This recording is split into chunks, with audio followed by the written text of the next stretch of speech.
Okay, take 4. Hi, hola Mary, espero que todo está bien, buenas noches y todo. Espero que la isla de Puerto Rico te está tratando bien, espero que el clima es muy agradable y espero que estás disfrutando de sus vacaciones. I'm coming to you live from cold, snowy South Dakota, so you're lucky you're missing it. But yeah, I hope you're doing well. But we still got to keep our brains sharp, even on vacation, right? So I figured today we'd go over the progressive tenses. So, what are those? Well, it's things that are happening in the now most of the time, but sometimes they can be confused with the progressive, like the progressive can be confused with the present. Best way to kind of notice the difference is to remember that the progressive tense is emphasizing the process of something you might be doing or an action that might be going on. And there is like present progressive, which we'll get into, but present isn't always progressive. So it's a little confusing, but it'll make more sense when we start going into it. I figured we'd start doing these tenses because at the core of all these tenses is the conjugation of estar, the word that is simultaneously one of the most used in the Spanish language, but also one of the hardest to understand because it can be confusing. So I figured we'd do some practice with this, and you'll start to see like the pattern here. Alright, so like I said, the present progressive is the first one we're going to go over. You've probably seen this one on like Duolingo because it's one of the more straightforward progressive tenses. It's the one that most people learn first. So you've probably been using it and not even realized it.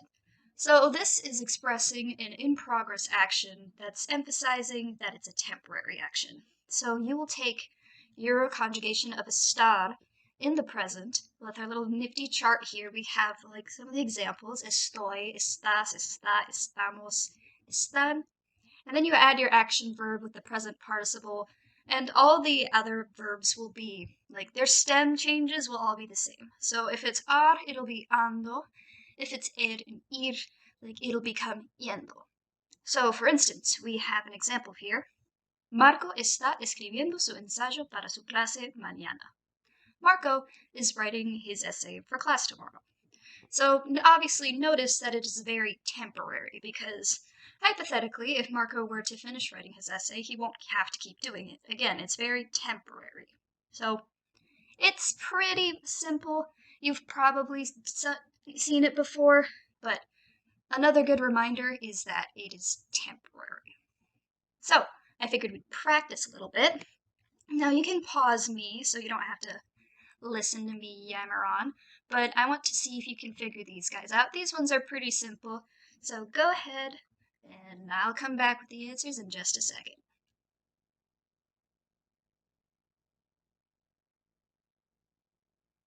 Alrighty then. So, did you figure them out? Probably. Gold star to you. So, that first one would be Daniel está practicando el fútbol. So, Daniel is practicing soccer or football, however you want to call it. Again, this is temporary. It's not supposed to be an action that keeps on going for a long period of time, because obviously his lungs would give out if he kept practicing soccer that long. So, and then that second one here, mi hermano está escuchando música. So, he is currently listening to music, but he can't do that forever because it'll blow his eardrums out. And then we also have no estoy mirando el televisor. I am not watching TV. So that's important to keep in mind.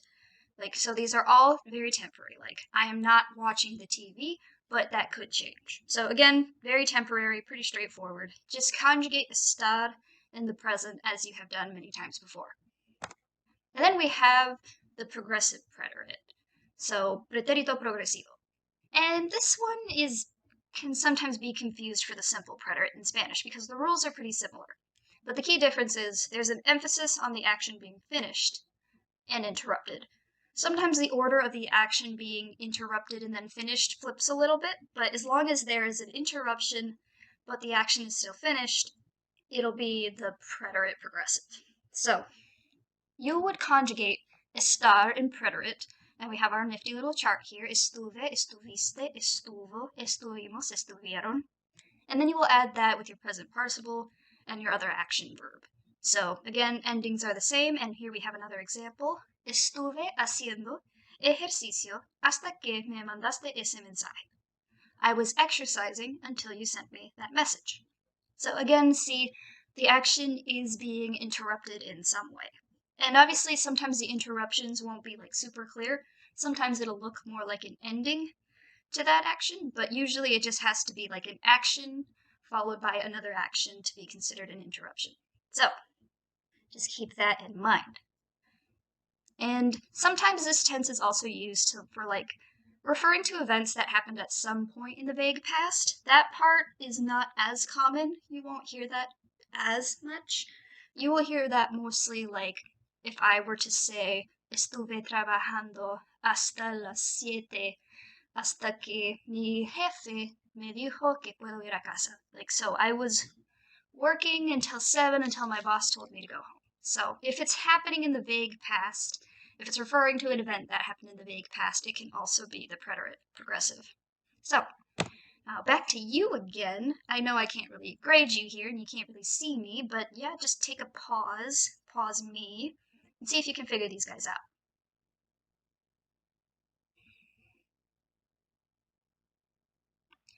All right.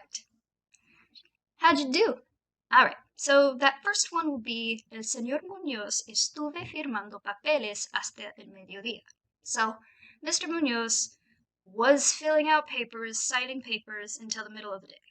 In this case, the middle of the day would be the interrupter. So then he doesn't have to keep doing it, but it's still finished.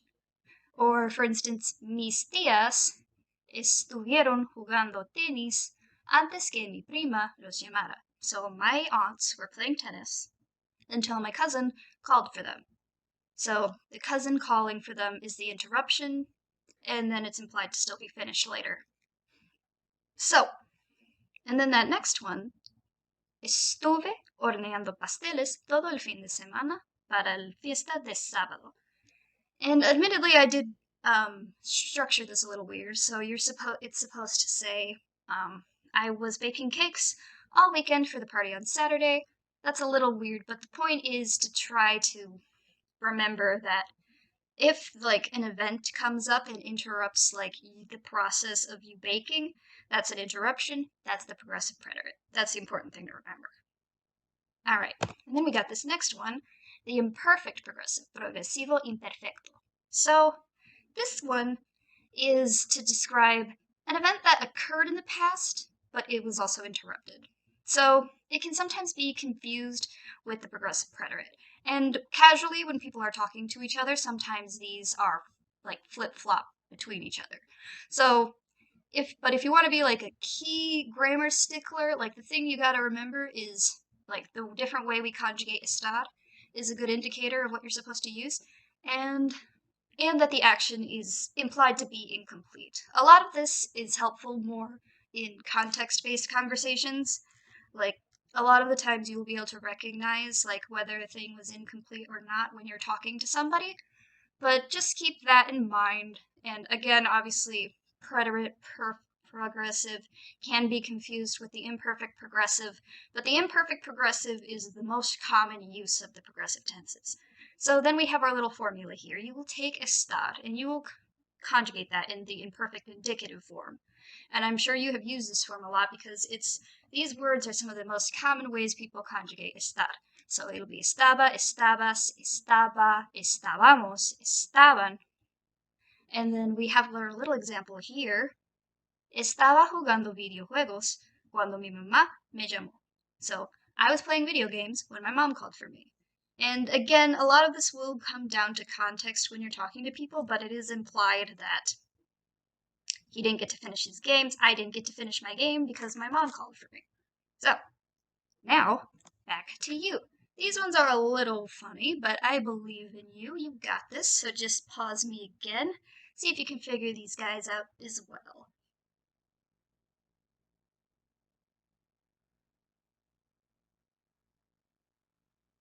All right. How did you do? So, that first one would be Él estaba trabajando a las 7 de la noche. So, he was working at 7 at night. Now, you may be wondering where the interruption and the incompletion is. Well, there is, again, we talk about a lot of flexible rules in Spanish, so a lot of the time estaba will also be kind of used in this generic way. But it's a good one to keep in mind because this is still technically in the progressive tense, even though it doesn't feel like it is. So just keep that in mind. Again, we love the flexibility of language. And then that second one, this one's a little better of an example with like the interruption and the incomplete. Celia estaba estudiando para su examen de álgebra cuando Pablo le mandó un mensaje. So, Celia was studying for her test, and then Pablo sent her a message. So, again, here's like the interruption. Like, Pablo sending her the message is the interruption, and it is assumed that she stopped studying for her test after that. And then another way you can use this tense is when you're referring to like other people. Like if you've seen somebody recently, like ¿Has visto Gail? Lo vi cuando estaba caminando por el parque. Have you seen Gail? I saw him when I was walking through the park. So that's another way you can also use this tense. And again, flippity-floppity with the preterite. It's okay if you get them mixed up because a lot of the times people will still understand you. But again, if you want to be a stickler for grammar. And then we have the progressive future. And there is a typo there. There's only supposed to be one S in the Spanish form of progressive. Pero el progresivo del futuro. Embarrassing. But essentially, in both languages, the future progressive tense is like describing the process of an event like that'll happen at a certain point in the future. Again, like progressive can be present, but present can also be so yeah. And this one can sometimes be confused with the subjunctive future because, again, I've mentioned in the past that sometimes the conjugation for future tense and subjunctive tense overlap. But the best way to notice like whether or not it's progressive or subjunctive is to kind of figure out like the timeline of what's happening. So if it's vaguely in the future without a set date and it's mainly speculative, it'll be subjunctive. If not, it'll be progressive. So then you would take your estar in the future form and conjugate it that way, and you'd add your other action verb. So estaré, estarás, estará, estaremos, estarán. So, and for instance, we have mis primas estarán organizando su cuarto juntos mañana. My cousins will be organizing their room together tomorrow. So again, that's like a specific day in the future, specific timeline, so that is the progressive. And now back to you. Now I'll be quiet for a little bit. You can go ahead and pause me. I'll be back in a second.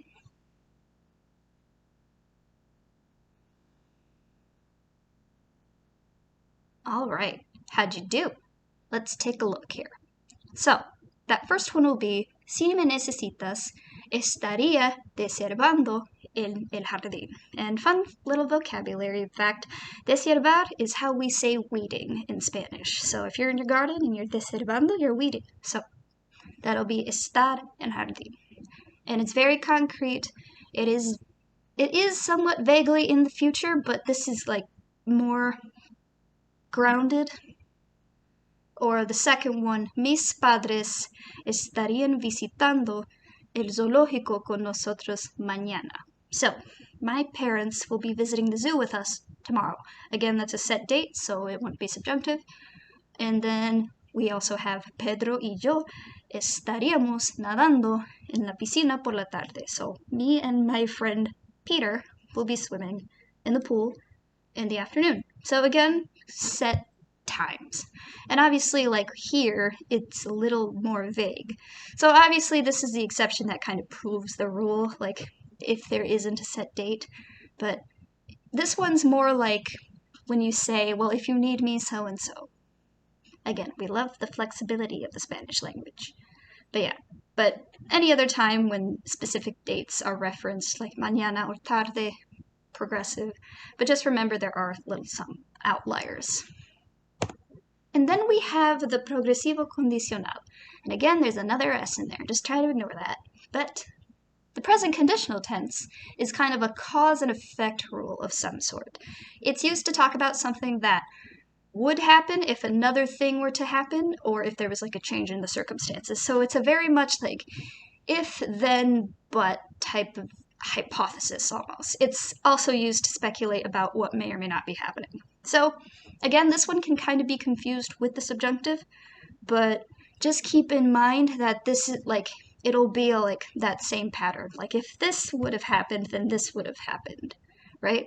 And then you would conjugate estar in its conditional form, so estaría, estaría, estarían. And then you'd add your other verb. So for instance, we have, tía Elena estaría en España ahora mismo si no fuera por las tormentas de nieve que cancelaron su vuelo. So what we have here, Aunt Helen would be in Spain right now if not for the snowstorms that canceled her flight. So it's very much that type of pattern. Like, if this were to happen, then this would happen. Pretty straightforward, but still good to know. And then I'll give you another extra practice. I know this one can be a little weird, and you might notice something funny here, but I'll just let you see.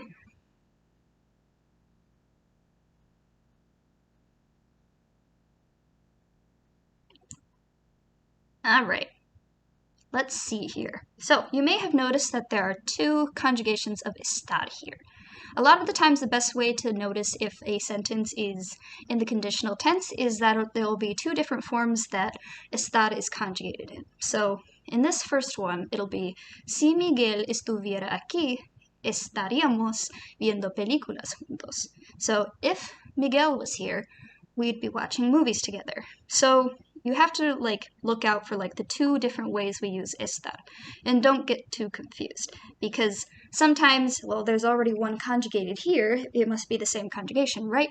No, there will be two different ways you conjugate estuviera if the tense is conditional, progressive. So, and then that second one, si hubieras ido a la feria, estarías montando montañas rusas ahora mismo. So if you had gone to the fair, you'd be riding roller coasters at this moment. Montañas rusas is a very funny way to say roller coasters, but yeah, we love that. So again, this one doesn't have two estarías, but another key word to look out for is hubiera. Hubiera will also be an indicator that it is a conditional progressive tense, because if you had done this, then you'd done this.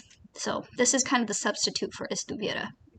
And then we have another one where estuviera is repeated, and you just gotta remember. So it'd be, yo estaría comprando chocolate si no estuviera a dieta. So I would be buying chocolate right now if I wasn't on a diet. So again, hubieras and estuviera are pretty good indicators that is the progressive conditional. If estuviera is there twice, definitely conditional. All right. And then we have a couple variations. I won't go too far into these, but I broke it down a little bit because technically in the conditional sense, we've been practicing a lot with the estar, but you can also replace estar with some of these words here. And the funny thing about these is that if you use these words in the progressive meaning, it'll basically change the way we use the word and what the word actually means. So it's one of those funny things where how words change their meaning depending on context, which is kind of interesting. So, for instance, andar we usually use to say, I'm going to walk, or I'm going to go somewhere. But if you were to change it and replace it with estar for a progressive sentence, it would mean to be or to be doing something. So a lot of this comes down to how we use it slang-wise too. So you could say, anda buscando su billetera. He's looking for his wallet. So anda would be looking. Or ir would be to go, usually in the original meaning. But if you use it in the progressive sense, it'll be to start doing something or to gradually start doing something. For instance, voy leyendo más y más cada día. I've been reading more and more every day. So again, there's that kind of gradual part of it. And then llevar would be normally to bring or to take, but when we put it in the progressive, it can also change its meaning to have been doing something. So I've been doing something for so-and-so time. Llevo 3 años estudiando en la universidad. I've been studying in college for 3 years now. So, llevo would be I have been.